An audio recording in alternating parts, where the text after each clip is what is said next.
Assalamualaikum warahmatullahi wabarakatuh.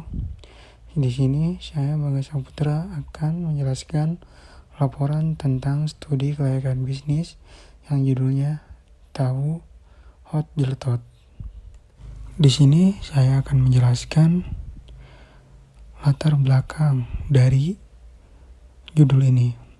Seiring dengan perkembangan ekonomi dewasa ini menyebabkan makin meningkatnya kebutuhan manusia pada berbagai jenis barang dan jasa. Adanya pergeseran pola pikir masyarakat tentang makanan yang terbuat dari tahu yang dulu hanya digoreng saja, seperti tahu Sumedang, telah bergeser kepada tren baru yang muncul. Di saat beredarnya jenis makanan yang terbuat dari tahu dengan berbagai macam olahan yang ditambahkan dalamnya, dengan adanya pemilihan jenis makanan yang terbuat dari tahu yang ditawarkan produsen, konsumen dapat memilih sesuai selera dan kebutuhannya. Harga per buah tahu ini yang harus dibayar konsumen cukup terjangkau, berkisar 1.000 hingga 2.500 untuk alun-alun di Bojong. Melihat keadaan seperti ini, industri tahu Indonesia dapat berkembang dan tumbuh dengan baik. Hal ini berubahnya pola pemakaian jenis makanan yang terbuat dari tahu, yang tadinya hanya digoreng saja dan dimakan bersama cabai. Lahirnya Geopedas Hot Jeletot diluncurkan sejak tahun 2010. Tahu pedas Hot Jeletot ini selaku produsen baru yang bergerak dalam bidang kuliner melihat peluang pasar produk sejenis yang ada di pasaran dengan variasi berbeda. Selanjutnya, dalam laporan studi kelayakan bisnis ada beberapa aspek. Di sini aspek legalitas. Nama usaha ini adalah Tahu Hot Jeletot. Jenis usahanya usaha kuliner, kegiatan usaha berdagang. Alamatnya ada di Jalan Raya Rengas Dengklok, Alun-Alun Bojong, Tugu. Struktur modal usaha. Modal usaha Tahu Jeletot ini beserta sewa tempat setahun sebesar 15.755.000. Struktur organisasi. Tahu Hot Jeletot dimiliki oleh Bapak Horul Adnan dan memiliki 2 karyawan. Analisis manajemennya adalah pemilik adalah Horul Adnan, karyawan 1 adalah Abdul Aziz, dan karyawan 2 adalah Aceng. Yang pertama, pemimpin Hot Jeletot. Pemimpin adalah pemilik perintis, yaitu Bapak Horul Adnan. Beliau adalah pimpinan tertinggi dalam usaha karena ia mendirikan dan sekaligus yang memberikan wewenang dan mengontrol jalannya perusahaan, tugas dan tanggung jawab serta wewenang. Yang kedua, karyawan Hot Jeletot terdiri dari 1 orang karyawan dengan tugas dan tanggung jawab bekerja dengan baik pada proses Hot Jeletot, menggoreng dan melayani konsumen dengan baik. Selanjutnya ada aspek pasar. Di sini segmentasi pasar menurut Kotler yaitu usaha pemisahan pasar pada kelompok-kelompok pembeli menurut jenis-jenis produk tertentu yang memerlukan bauran pemasaran tersendiri. Adapun strategi produk, Hot Jeletot menyediakan makanan ringan yang disesuaikan dengan kebutuhan pelanggan, yang kini disediakan tahu isi yang pedas sehingga pelanggan tidak perlu memakai cabai lagi. Terus ada lagi strategi tempat yang akan didirikan untuk membuka usaha. Hot Jeletot berlokasi di kawasan atau area yang sangat strategis, dikelilingi pemukiman warga, juga pusat keramaian, serta dekat dengan minimarket yang berada di sekitar wilayah tersebut. Terus ada juga strategi pasar. Harga yang ditawarkan oleh Hot Jeletot sangat kompetitif dan harga sudah termasuk harga pasar yang berlaku sekarang. Ini dengan harga 2.000. Hot Jeletot juga menyesuaikan harga dengan lingkungan sekitar. Dalam strategi ini juga layak untuk direalisasikan. Terus ada juga strategi promosi dan pemasaran. Promosi yang dilakukan Hot Jeletot yaitu dengan memasang spanduk Hot Jeletot yang besar tepat di depan gerobak sehingga setiap orang bisa melihat dan mengingat Hot Jeletot. Selanjutnya ada aspek sosial dan ekonomi. Aspek sosial dan ekonomi memberikan nilai positif dengan cara melihat tingkat manfaat yang dihasilkan secara umum untuk di daerah sekitar lokasi Hotjartot. Dapat dilihat pada kegiatan usaha yang bergerak di bidang usaha GU Hotjartot tentunya yang secara tidak langsung ikut serta dalam membangun tatanan perekonomian negara, yaitu pemerataan usaha kecil menengah. Dengan adanya kegiatan usaha Hotjartot diharapkan dapat merangsang timbulnya kegiatan usaha lain maupun yang sejenis. Ini juga salah satu dampak positif terhadap ekonomi di daerah sekitar lokasi tersebut. Oke, terus ada juga aspek lingkungan hidup. Aspek lingkungan hidup ini, Hotjartot berada di kawasan ramai alun-alun Bojong yang dimana banyak kendaraan lewat dan ramai. Tapi dalam pembuatan GU Hotjartot atau tahu Hotjartot ini aman dari asap kendaraan pas membuat proses tahu Hotjartot ini. Tahu Hotjartot ini tidak ada limbah ataupun mengeluarkan asap banyak, jadi tidak ada mengganggu yang berjualan dan pembeli sekitar saat proses pembuatan tahu Hotjartot. Ada aspek teknis dan teknologi. Hotjartot menyediakan makanan ringan yang disesuaikan dengan kebutuhan para pelanggan.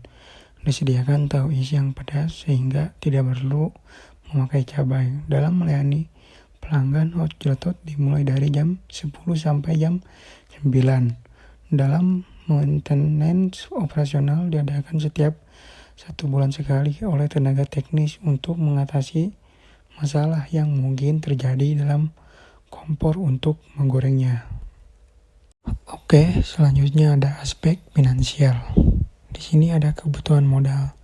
Dana yang diinvestasikan oleh pemilik usaha GU Hotjartot tersebut adalah sebesar 35.850.000.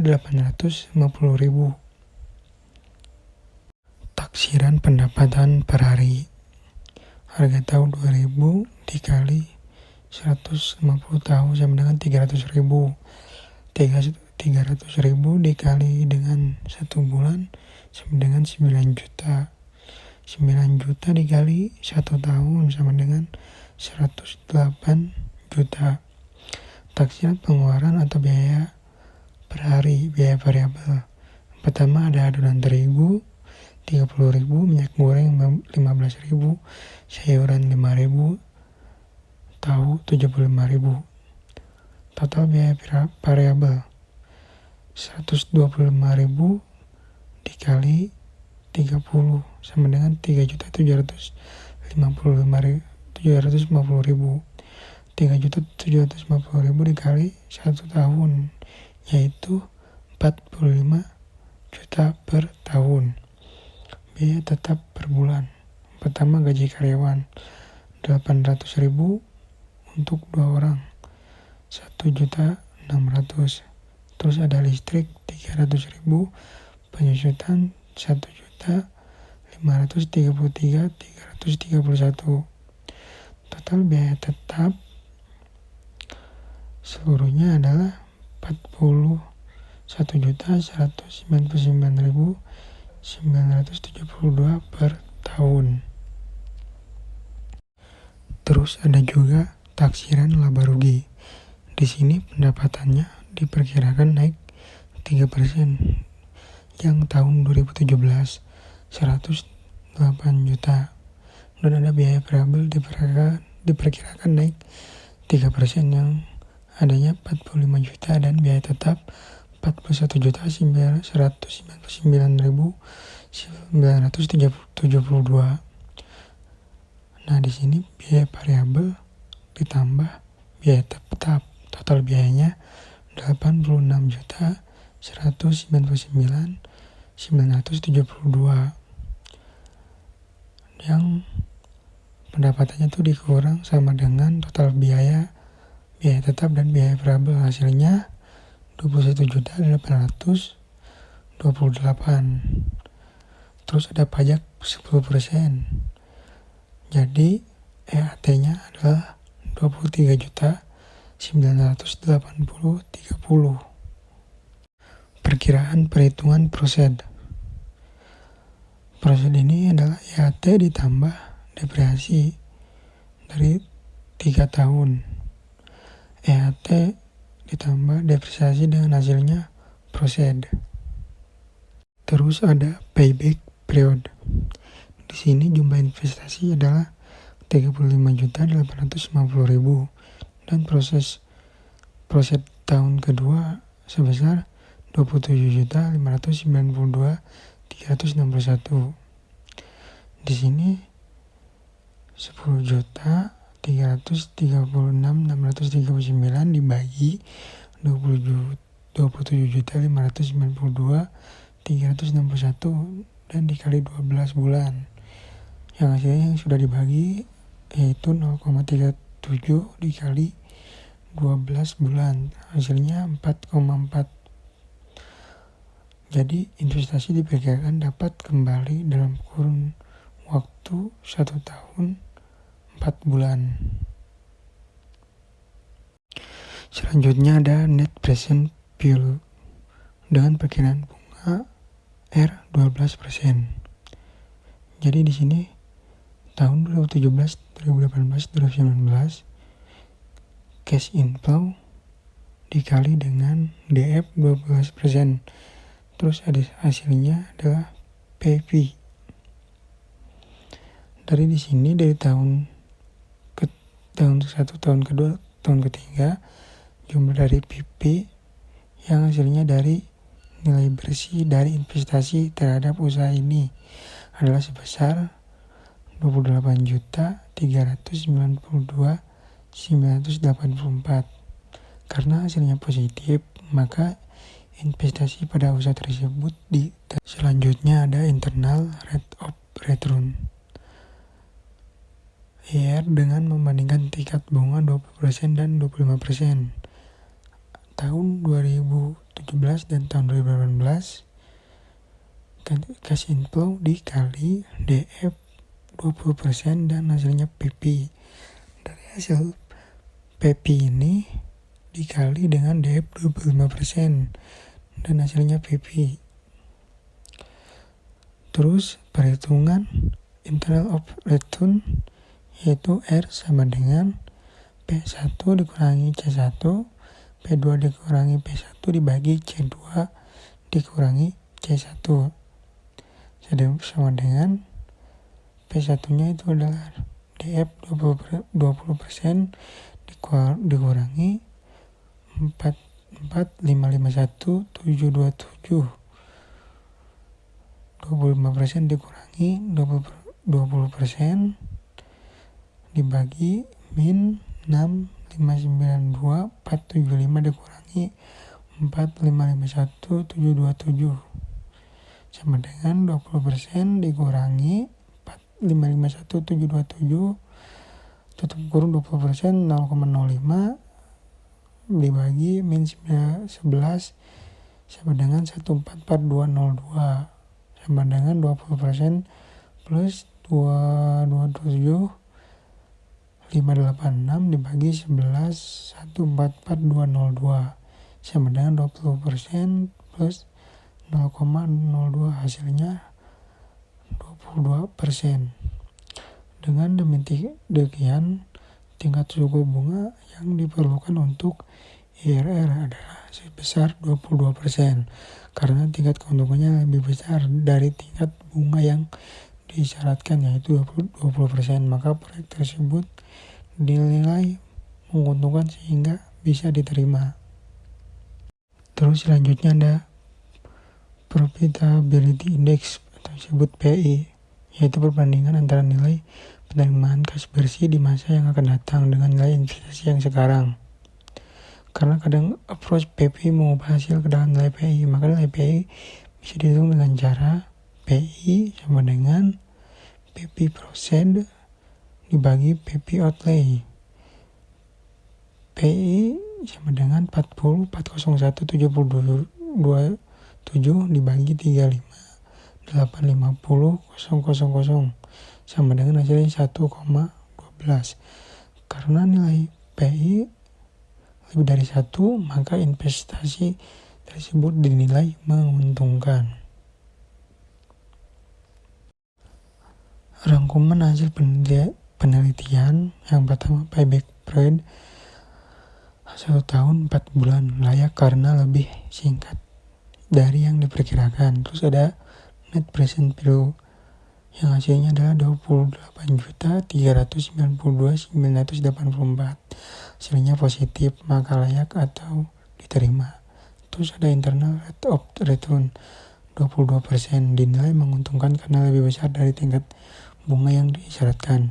Terus ada profitability index yang hasilnya lebih dari 1, maka diterima.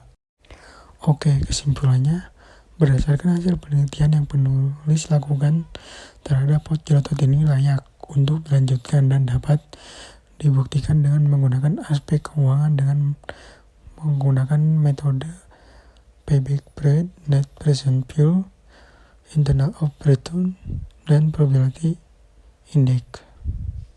Saran dari hasil penelitian yang telah dilakukan oleh penulis dengan menggunakan metode NPV, payback period, internal of return, dan probability index, maka penulis menyarankan agar membuka cabang baru dari usaha hot jelotot tersebut layak untuk dilanjutkan dengan memperhatikan aspek-aspek diantaranya aspek pasar dan pemasaran, aspek teknis teknologi, aspek ekonomi sosial, aspek keuangan, dan diharapkan pula pemilik untuk meningkatkan pendapatannya dengan cara menambah tingkat penjualan dalam segi jumlah. Sekian laporan studi kelayakan bisnis tahu hot jelotot ini. Maaf apabila ada salah kata yang disebutkan dalam laporan tersebut. Saya akhiri. Assalamualaikum warahmatullahi wabarakatuh.